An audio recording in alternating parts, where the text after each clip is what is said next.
तलाश रहे हैं, खुद को सब पूछ रहे हैं, खुद से सब। क्या करूं मैं अब ये, क्या करूं मैं अब। नमस्कार, आपका स्वागत है सत्य घटनाओं पर आधारित प्रोग्राम में, जिसका नाम है क्या करूं मैं अब।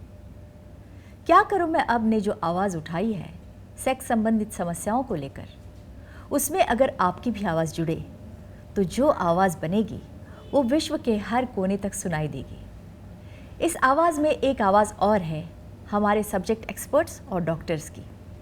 आज भी हमारे पास मौजूद हैं ऐसे ही पैनल ऑफ एक्सपर्ट्स और सब्जेक्ट एक्सपर्ट्स। आइए उनका स्वागत करते हैं। डॉक्टर आशीष कपूर, आप एक सेक्सोलॉजिस्ट हैं, नमस्कार। मिस अमनप्रीत कौर, आप एक काउंसलिंग साइकोलॉजिस्ट हैं, नमस्कार। और डॉक्टर राजू साहित्या, आप एक गायनेकोलॉजिस्ट हैं, नमस्कार। आप तीनों का स्वागत है। कहते हैं everything is fair in love and war. जायज़ और नाजायज़, प्राकृतिक और अप्राकृतिक, इस बीच एक छोटी सी दीवार होती है। आज की हमारी कहानी भी ऐसे ही दीवार का सामना कर रही है। डालते हैं कहानी पर एक नज़र।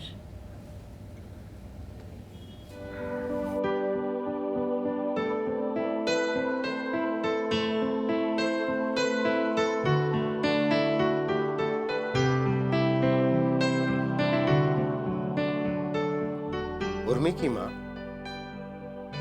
उर्मी को ससुराल से आए हुए इतने दिन हो गए हैं, वो वापस जाने का नाम ही नहीं ले रही। कई बार करण का फोन आता है, पर हर बार वो कोई ना कोई बहाना बनाकर टाल देती है। आखिर माजरा क्या है? तुम उससे बात क्यों नहीं करती? अरे उसे समझाओ भाई। एक वक्त था, बाप दादों के जमाने में बेटियां पराया धन मानी जाती थी। जमाना जरूर बदल गया है, लेकिन लोगों के ख्याल नहीं बदले हैं, और हम लोग भी उन लोगों के ख्यालों से अलग नहीं हैं। आप सही कह रहे हैं।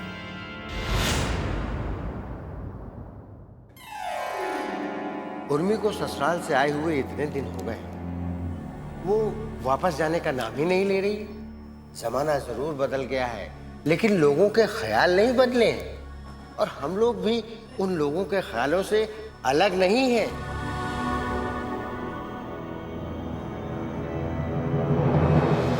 उर्मी, उर्मी बेटा,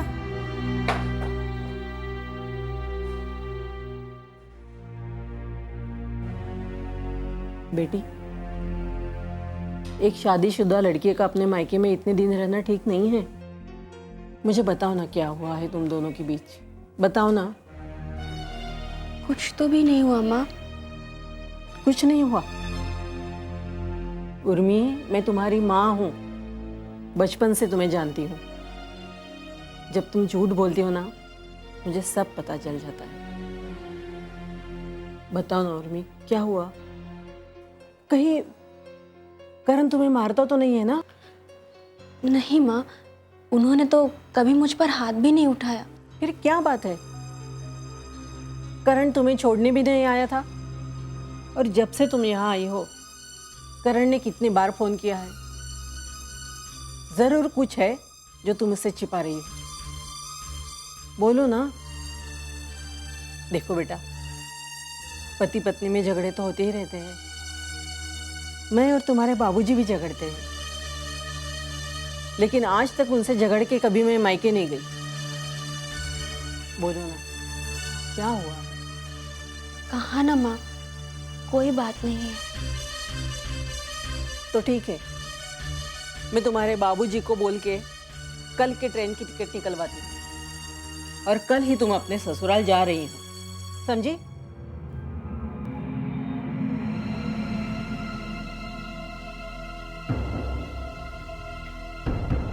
कैसे बताऊं इन्हें कि मेरे पति के अंदर सारे गुण हैं, लेकिन एक ऐसी विकृति है जिसके कारण मेरी जिंदगी नरक बन चुकी है।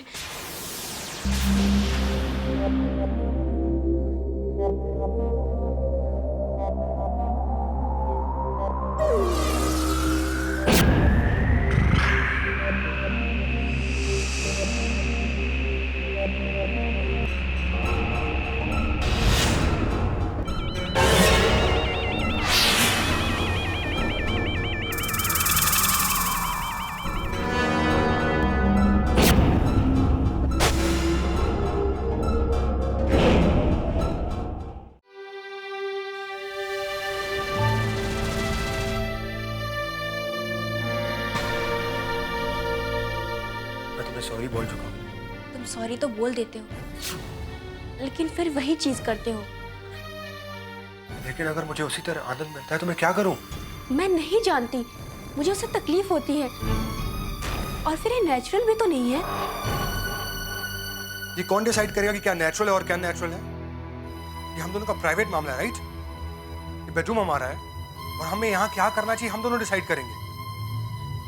मैंने कह दिया ना, मैं कुछ नहीं जानती। तुम्हारे कहने से कुछ नहीं होता उर्मिला।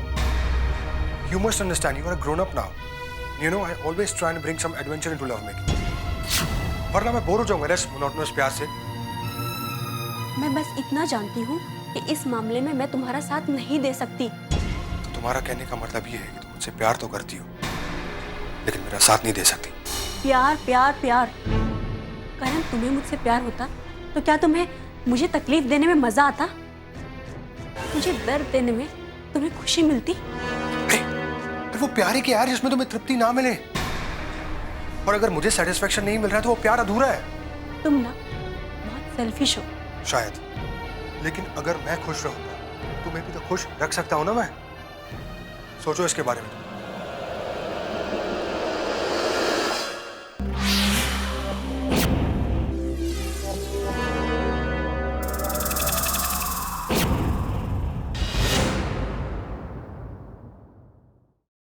उर्मी, मेरी करण से बात हुई। वो तो कह रहा था तुम दोनों के बीच में कोई झगड़ा नहीं हुआ। फिर क्यों बच्चों जैसे पेश आ रही हो?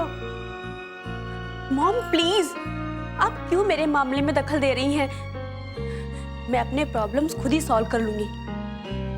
और अगर आपको मेरा यहाँ रहना अच्छा नहीं लग रहा है या फिर मैं आपके ऊपर बोझ बन रही हूँ तो मैं इस घर से चली जाऊंगी, कोई भाड़े पे घर ले लूंगी। बेटा ना, क्या बात कर रही है तू बेटे? ऐसा नहीं कहते।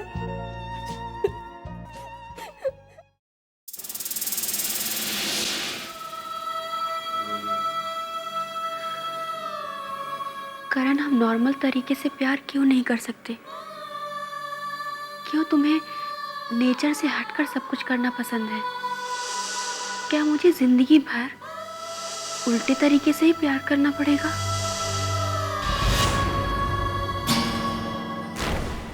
क्या सीधी तरीके से प्यार नहीं किया जा सकता?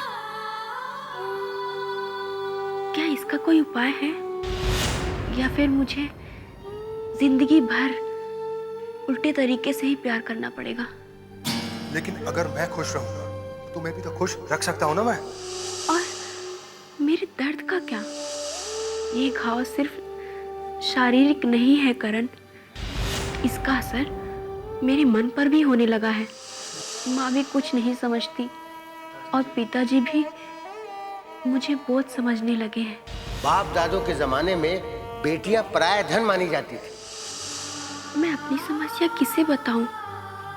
कोई भी तो नहीं है जो मुझे सुनने के लिए राजी हो। क्या करूं मैं अब?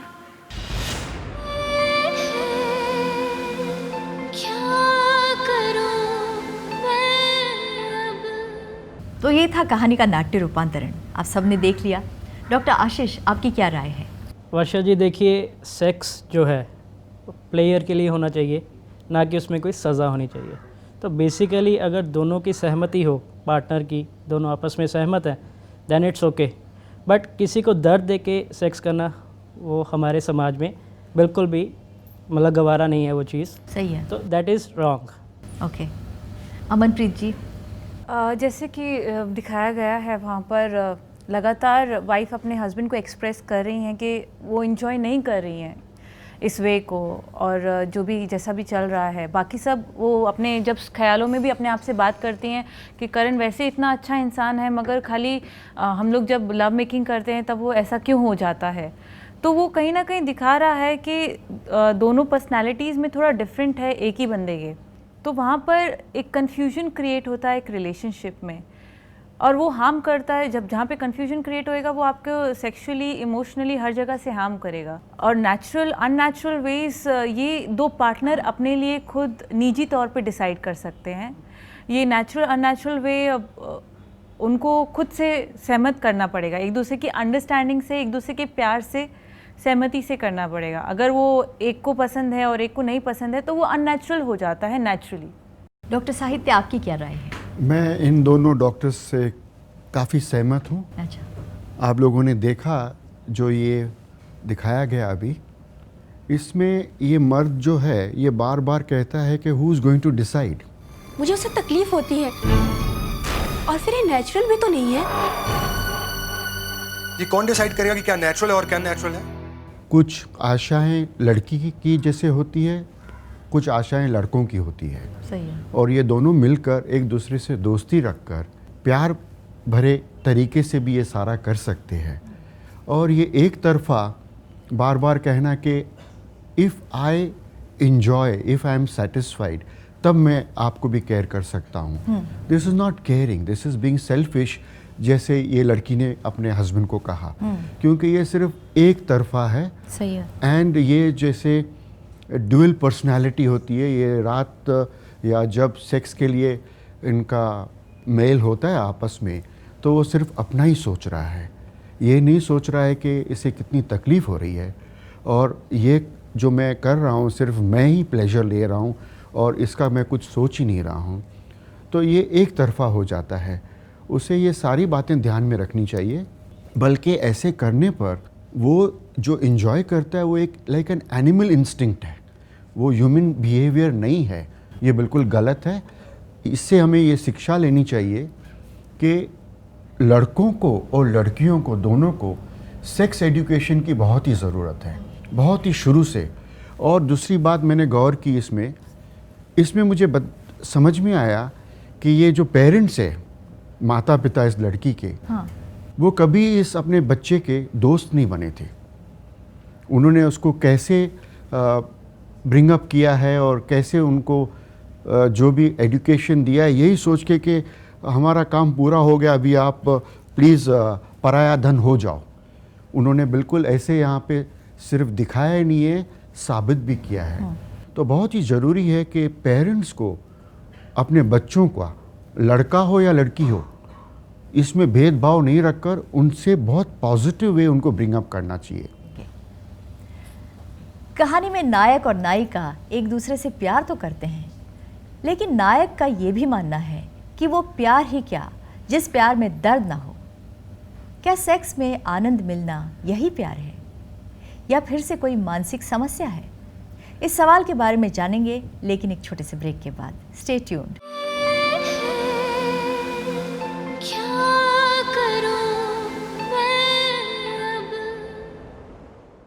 Welcome back. आप देख रहे हैं क्या करूं मैं अब। आज हम बात कर रहे हैं अननेचुरल सेक्स के बारे में। जो क्रिया नायक के लिए नॉर्मल है, वो क्रिया नायिका के लिए अननेचुरल यानी असामान्य है। क्या मुझे जिंदगी भर उल्टे तरीके से ही प्यार करना पड़ेगा? आपकी डिमांड कभी कभी आपके रिश्ते को तोड़ सकती है, आपकी वाइफ को हर्ट कर सकती है, वो भी on the basis of love. Doctor Ashish, जिस तरह से नायक सेक्स करना चाहता है, वो थोड़ा सा मतलब हटके एनल सेक्स वो करना चाहता है, तो वो किताबों में इसका काफ़ी उल्लेख हम पाते हैं। अगर with the consent of your partner, हाँ, वो हम करते हैं तो दैट इज़ नेचुरल, अच्छा, जिसमें दोनों इंजॉय कर रहे हैं चीज़ अच्छा। को। बट अगर हम किसी अलग तरीके से करते हैं, जिसमें या पेनफुल सेक्स है, या हम कह सकते हैं कि किसी को टॉर्चर करके सेक्स करना, दर्द दे के सेक्स करना, दैट इज़ अननेचुरल। अच्छा। और जो हमने क्लिपिंग में भी देखा कि वो जो बैकडोर एंट्री हम बोल रहे थे कि बैकडोर एंट्री से उसे पेन हो रही है लड़की को,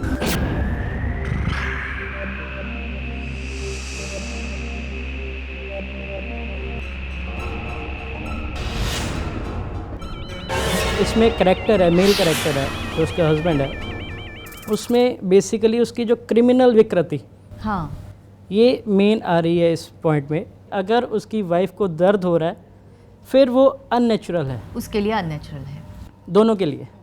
बट अगर दोनों की कंसेंट है और वो एनल सेक्स अगर करते हैं, उसमें दोनों पार्टनर जो है इंजॉय करते हैं अगर, तो फिर हम उस चीज़ को अननेचुरल नहीं कहेंगे।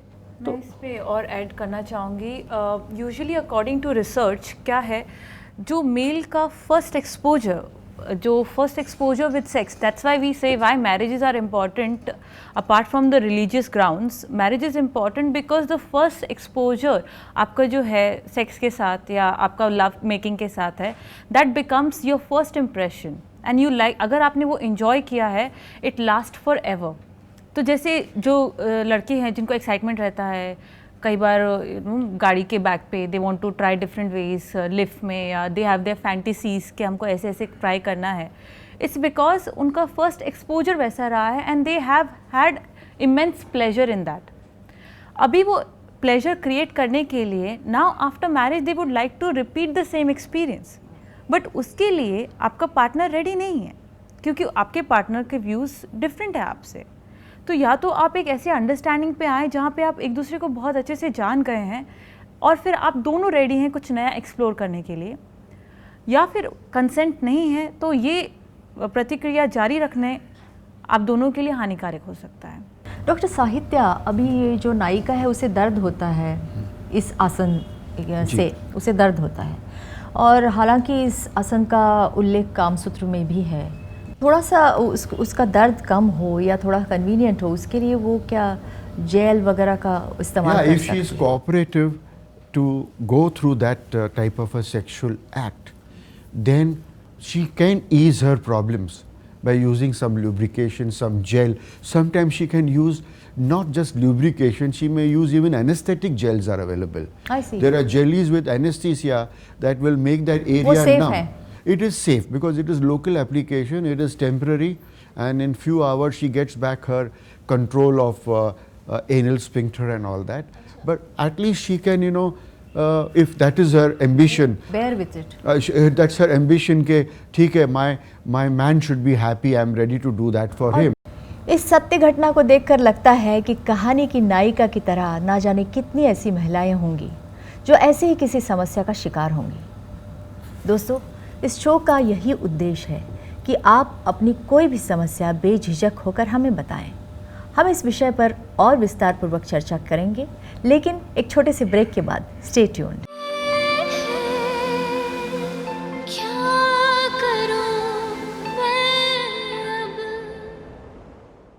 Welcome back. आप देख रहे हैं क्या करूं मैं अब. हमारे साथ हैं डॉक्टर्स और एक्सपर्ट्स. आज हम बात कर रहे हैं अननेचुरल सेक्स इस विषय पर. चर्चा को जारी रखते हैं और बढ़ते हैं अगले सवाल की ओर. डॉक्टर साहित्या, इसकी वजह से इस तरह का सेक्स अपनाने से खासकर औरतों में किस तरह की बीमारियां बढ़ सकती हैं, या क्या ये सेक्स मतलब अगर सेफ़ है तो कितना सेफ़ है? जिस मर्द को ये ऐसा सेक्स करने की एडिक्शन है, जैसे पहले डिस्कस किया गया है, may be they were earlier also addicted to homosexuality, right, gay type of relation. When they have such relation, infections through this passage is very common, and these are called sexually transmitted diseases. Various types of infection, right from viral warts to venereal diseases to gonorrhea, and even HIV is very common, because usually these men, they don't just end up having unnatural entry with their wife, but they also, many of them have perverted sex instincts, and they have this instinct and they carry on other sexual activities also. मतलब अलग partners say homosexuality, and when they come back now if he is not successful having a back entry sex with his wife, then he will maybe divert his attention and go and have sex elsewhere. So likewise, such people are going to land up with multiple partners. Amanpreet, हाँ, मैं आपसे सवाल करने वाली थी. ये इस तरह मतलब क्या लड़की के दिमाग पर इसका क्या असर हो सकता है? देखिए, मैं केस डिस्कस करना चाहूँगी. ये this girl she came up and parents ही लेके आए फोर्सिबली कि the girl is not ready to go back to her house. तो गर्ल ने कुछ भी अपने पेरेंट्स से एक्सचेंज नहीं किया था, whatever was happening, and it was very difficult as a counsellor also to break the ice. She was just not ready to open up. But by God's grace और through regular counselling, regular sessions के बाद पता चला कि before every night when they used to get into process of making love, boy used to put cigarettes on her body and where people cannot see. Also, he used to use metal before penetrating. He used to use metal and that used to give him a lot of pleasure. उसने जब suicide attempt किया girl ने, because वो किसी से बात ही नहीं कर पाई, तो सुसाइड अटैम्प्ट किया, तभी पेरेंट्स को रियलाइज़ हुआ कि कुछ सीरियस है एंड वो समझ नहीं पा रहे थे कि क्या हो रहा था. बिकॉज अभी जैसे इसमें भी दिखाया वीडियो में कि माँ बाप बोलते हैं कि लड़की पराया धन है, उसको सोशल प्रेशर के बारे में ना सोचते हुए उसे उस समय अपने सेल्फ रिस्पेक्ट के बारे में सोचना चाहिए और अपनी ख्वाहिश के बारे में, because it's better to save a life than end a life. अगर आपकी लाइफ ही नहीं रहेगी तो आप कुछ नहीं कर पाएंगे. तो आप उस स्टेज तक अपने आप को मत ले जाइए, उस स्टेज तक आप एज अ गर्ल बर्दाश्त मत कीजिए. अगर आपके पास ट्रॉमेटिक इवेंट्स अकर हो रहे हैं, it's complete trauma every time. जब भी वो लव मेकिंग करेंगे it will be a trauma for a girl and which can definitely lead to depression, suicidal tendencies, further mental disorders, hallucinations, बहुत कुछ हो सकता है, पर्सनैलिटी डिसऑर्डर. आशीष जी, वात्स्यायन ने जो कामसूत्र में अलग अलग आसन बताए हैं उससे सेक्स का आनंद बढ़ता है, पर ये जो सब आसन बताए, आपको लगता है बहुत सारे आसन बताए, सब प्रैक्टिकल हैं? It depends upon the couple, क्यों इसे कैसे प्रैक्टिकल लेके आते हैं अपने आप में. Positions are many, too many positions are there, but it depends upon the comfort, in which position they are comfortable. फिर ये फिज़िकली भी अगर कोई कपल हैवी कपल है वो काफ़ी ज़्यादा पोजीशन जो है ट्राई नहीं कर पाता, तो काफ़ी चीज़ें हैं पोजीशनिंग के लिए, बहुत सी चीज़ें ऐसी हैं जिनका हमें ध्यान देना पड़ता है. अच्छा, तो सबसे मेन है कि कंफर्ट ज़रूरी है, प्लेयर ज़रूरी है, फोर प्ले इज़ मस्ट. तो ये चीज़ें जब आती हैं किसी भी सेक्सुअल रिलेशन में तो वो चीज़ें काफ़ी ज़्यादा इन्जॉयमेंट प्रोवाइड करती हैं. But if there is pain, कोई कंफर्ट नहीं है, तो फिर वो जो एक मेंटल ट्रॉमा से गुजरना पड़ता है, आइदर मेल और फीमेल, किसी को भी गुजरना पड़ सकता है. तो ये चीज़ें दीज आर मस्ट. और लड़की के ऊपर अमनप्रीत हमेशा शादी निभाने की जिम्मेदारी होती है, क्योंकि ऐसे ही संस्कार दिए जाते हैं शुरू से, और वो लड़की जो है अपनी माँ को बता भी नहीं पाती है, और अगर बताती भी तो क्या उसकी माँ उसकी हेल्प कर पाती, ये भी एक सवाल है. जैसे कि वीडियो में दिखाया गया कि वहाँ पे माँ को पता चल रहा था कि कुछ तकलीफ़ है, मगर क्योंकि बेटी बोली नहीं तो गुस्से में माँ ने बोला कि मैं तुमको भेज रही हूँ. बोलो ना क्या हुआ. कहा ना माँ, कोई बात नहीं है. तो ठीक है, मैं तुम्हारे बाबूजी को बोल के कल के ट्रेन की टिकट निकलवाती हूँ और कल ही तुम अपने ससुराल जा रही हो, समझी. आपको अगर बच्चे आपसे बात नहीं कर रहे हैं एज अ पेरेंट, आपको उनको एक्सपर्ट के पास लेके जाना चाहिए और प्रॉब्लम सॉर्ट करना चाहिए. अगर आप बच्चे को प्रेशराइज करेंगे तो the problem is gonna increase. आप जिस रिलेशनशिप को बचाने के लिए बच्चे को प्रेशराइज कर रहे हैं वो वैसे भी एंड हो जाएगा. तो क्यों नहीं आप अपने बच्चे का साथ देखिए, एटलीस्ट आपके बच्चे को कॉन्फिडेंस रहेगा कि मेरे लिए कोई हेल्प करने के लिए है. जैसे एंड में नायिका ने उसमें बोला कि मैं किससे बात करूं. माँ भी कुछ नहीं समझती और पिताजी भी मुझे बहुत समझने लगे हैं. मैं अपनी समस्या किसे बताऊं? कोई भी तो नहीं है जो मुझे सुनने के लिए राजी हो. माँ बाप को नहीं बोल सकती, किसी को नहीं बोल सकती, क्योंकि वो अपने माँ बाप पे ट्रस्ट नहीं कर पा रही थी, कॉन्फिडेंस नहीं ला पा रही थी कि मैं अपने माँ बाप से ये बात शेयर कर सकती हूँ. वहीं पर अगर उसकी माँ ने उसको सपोर्ट किया होता कि चलो मैं तुमको लेके जाती हूँ, तुम किसी एक्सपर्ट से बात कर लो, तुम मुझसे बात मत करो, तो शायद it would have made a difference. हाँ, और आशीष जी, अभी आप सबके लिए क्या एडवाइस करेंगे, नायक नायिका जैसे लोगों के लिए क्या सलाह होगी आपकी? देखिए, सबसे पहले तो मैं उसकी मदर का अगर पॉइंट लेते हैं हम, जैसे डॉक्टर साहब ने स्टार्टिंग में बोला था कि mother should be a good friend. आज की डेट में जितने भी ऐसे आ रहे हैं बच्चे या केसेस हम ऐसे देखते हैं, तो माँ को सबसे क्लोज़ एक रिलेशन हम मानते हैं लड़की के लिए. बचपन से ही जब से उसकी 12-13 साल की जो प्यूबर्टिक एज है, तब से उसे मदर को उसके प्रॉपर अच्छे से रिलेशन में रहना चाहिए, फ्रेंडली रिलेशन होना चाहिए. अगर इस केस में भी जो हमने देखा, उसकी जो मदर है बचपन से ही वो उसके प्रॉपरली क्लोज होती, एक फ्रेंडली नेचर में होती, तो शायद ये नौबत ही ना आ पाती। अच्छा। जो उसकी स्टेज हम देख रहे हैं, जो उसका मैरिड लाइफ है, लास्ट स्टेज पे हम मान सकते हैं कि वो टूटने के कगार पे खड़ा है। तो अगर मदर प्रॉपर उसके फ्रेंडली होता, मदर से उसका रिलेशन जो है, तो ये स्टेज नहीं आती, इस चीज़ की नौबत ही ना आती। अमनप्रीत, आप क्या सलाह देंगे नायक नायिका जैसे लोगों को? मैं इनको कहना चाहूँगी, कुछ भी आपको जो तकलीफ़दायक लगता है, जो आपको लगता है कि ये अब मेरी बर्दाश्त से बाहर है, ये मैं नहीं चाहती हूँ, और वो आपको लगातार हर्ट कर रहा है, आप तुरंत उसको अपने नोटिस में लाइए। ठीक है। पहले आप अपने आप मानिए कि हाँ, ये बात से मुझे तकलीफ़ है। काफ़ी लोग तो स्वीकार ही नहीं कर पाते हैं कि ये तकलीफ़ वाली बात है। जैसे ही आपको हर्ट हो, आपको लगे, अपना सेल्फ रिस्पेक्ट कायम करते हुए सीक हेल्प और solution. Raise your voice against जो भी उनके साथ गलत हो रहा है। डॉक्टर साहित्य, आपका क्या मैसेज है, क्या सलाह देंगे आप? पेरेंट्स का बच्चों के साथ अच्छा फ्रेंडशिप रहना चाहिए, उनको पॉजिटिव वे से उनको ग्रो होते हुए देखना चाहिए। जब सही समय आए उसका नॉलेज भी उन्हें देना चाहिए। अगर खुद नहीं दे सकते हैं तो they can take medical help also. और जहाँ तक हेल्थ प्रोवाइडर्स की बात है, जब भी उनके पास ऐसे यंग गर्ल्स या बॉयज़ आते हैं, उनसे पॉजिटिवली बात करके, मैं अपना एक बताता हूँ आपको, जब मेरे पास मेरे पेशेंट्स जिनको मैंने डिलीवर किया है और उनको लड़कियाँ हुई है, और जब वो टीन एज में हुए हैं, कुछ प्रॉब्लम से आते हैं, तो मैं वहाँ जब भी देखता हूँ कि यहाँ लड़की अपने माँ के सामने कुछ बोलने से कंफर्टेबल नहीं है। मैं ये अपॉर्चुनिटी को कभी नहीं छोड़ता हूँ ये बताने के लिए कि look here you girl, your mother is your best friend. अच्छा। And I tell my patient, the lady, that your daughter is your best friend. Keep this for life. You will enjoy your life.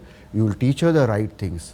Talking about mother, father, also all the father-in-laws and mother-in-laws have to play a big role in this. अच्छा।